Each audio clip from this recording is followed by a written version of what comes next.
Yo, what is up guys, and welcome back to Comicreview47. Today we'll be reviewing one of my favorite superheroes, Spider-Man 2099. He's a futuristic version of the original Spider-Man whose name is Miguel O'Hara.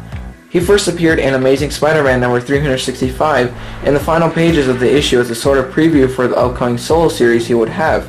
There was a lot of hype for readers that really liked this comic. Spider-Man 2099 was just one of many 2099 characters that Marvel made in the 1990s. Anyways, in issue 1, it starts off with Spider-Man 2099 running, or rather swinging, from a task force called the Public Eye.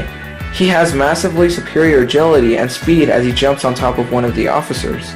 He takes them down pretty easily. The story continues in Spider-Man 2099 number 1 of 1992. We see him go into a room with the need to turn down the lights. This is due to the fact that his powers have the defect of not allowing him to be able to stand too much brightness. We also see Leela, who is his AI from the future. Spider-Man 2099's name is Miguel O'Hara, and his life is a mess. He then flashbacks to when it all started. Miguel worked at a company called Alchemex, where he and his partner Aaron were trying to recreate the original Spider-Man's powers. See, in this dimension, it is the year 2099, and although Spider-Man was a hero of the past, it still wasn't easy to duplicate his powers. At first, a man named Dr. Sims offered to be the first test subject. This failed, however, because he was out of control and died seconds later. It was, however, successful within the strength scenario, so at least there was some progress. Miguel wasn't too happy with his death and wanted to quit Alchemex. He was betrayed when talking about this to a friend and was drugged with Rapture. He hit his wife while viciously fighting the drug, and he knew he would be addicted to it by the next day. In an effort to get rid of the addiction, he decided to test the spider experiment on himself but without the actual spider DNA. Unfortunately, his lab partner sabotages the experiment and adds the spider DNA to try and kill him. This plan failed because Miguel was still alive. In fact, he actually granted Miguel Spider-Man's powers but with huge fangs and claws.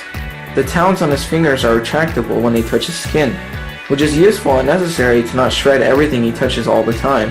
He decided to use a Day of the Dead costume that he used. The costume is made from unstable molecules, meaning that it wouldn't rip or tear. He donned the costume and became Spider-Man 2099.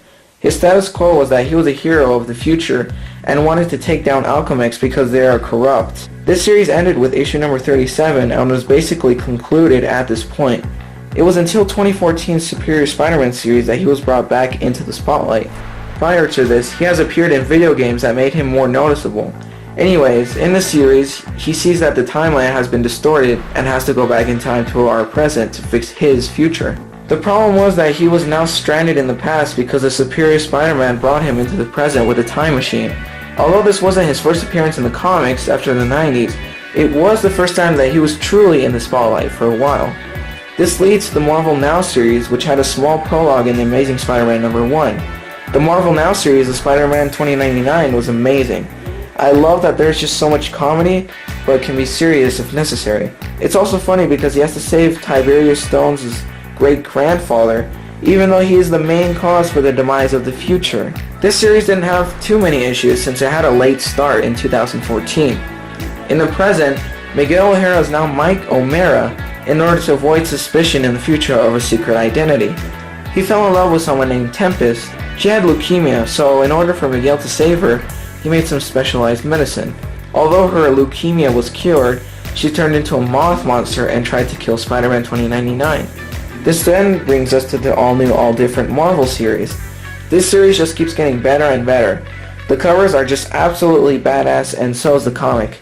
This series, along with the Marvel Now series, can be compared to the awesome Greg Capullo and Scott Snyder team-up in the New 52 Batman. The art was great, and so was the writing style with the series. It has amazing art that really blends well with the character drawn by Will Sliney. The writer, like I said earlier, has some great plots and comedic effect. This is written by Peter David. This series starts out by mentioning how Miguel O'Hara is done being a superhero because he feels that it's too much for him. He quits the superhero persona of Spider-Man 2099 and stays as a regular person. Peter Parker, aka the classic Spider-Man, offers him a job and supports his decision. His retirement didn't last long as Miguel once again dons his suit. This was a result of Tempest being killed in a car crash after telling Miguel that she was pregnant. Miguel vows to bring justice to her and kill whoever is responsible, but he doesn't because he's a superhero. I also need to mention that he has an artificial intelligence secretary named Leela, as I mentioned earlier, who helps Miguel with his investigation. She's a pretty funny character and is actually pretty hot. Anyways, it turns out that Tempest isn't dead, and to add more to his complications, his future is messed up because of the Spider-Verse events. You should check out the series to find out more. As for Spider-Man 2099's physical features, he has retractable talons, a bulletproof costume, rocket boots, webbing, superhuman strength and agility, fangs, thermal vision, and a badass look. Miguel is one of my favorite superheroes, and I enjoy him more than the regular Spider-Man. He has made a few appearances over the years in other media aside from comic books. He appeared most recently in the Ultimate Spider-Man cartoon in CGI animation, but he most notably appeared in the Spider-Man Edge of Time and Spider-Man Shattered Dimensions video games. This was my personal favorite because this is how I first knew Spider-Man 2099 in the first place, and was an amazingly accurate portrayal of the character.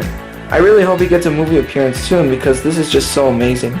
If you would like to know more, read these comic book issues to experience this guy yourself. What do you think of Spider-Man 2099? Is he your favorite Spider-Man, or do you prefer the classic version? Leave a comment below to let me know. And be sure to like and subscribe for more comic book videos. I'll see you guys next time.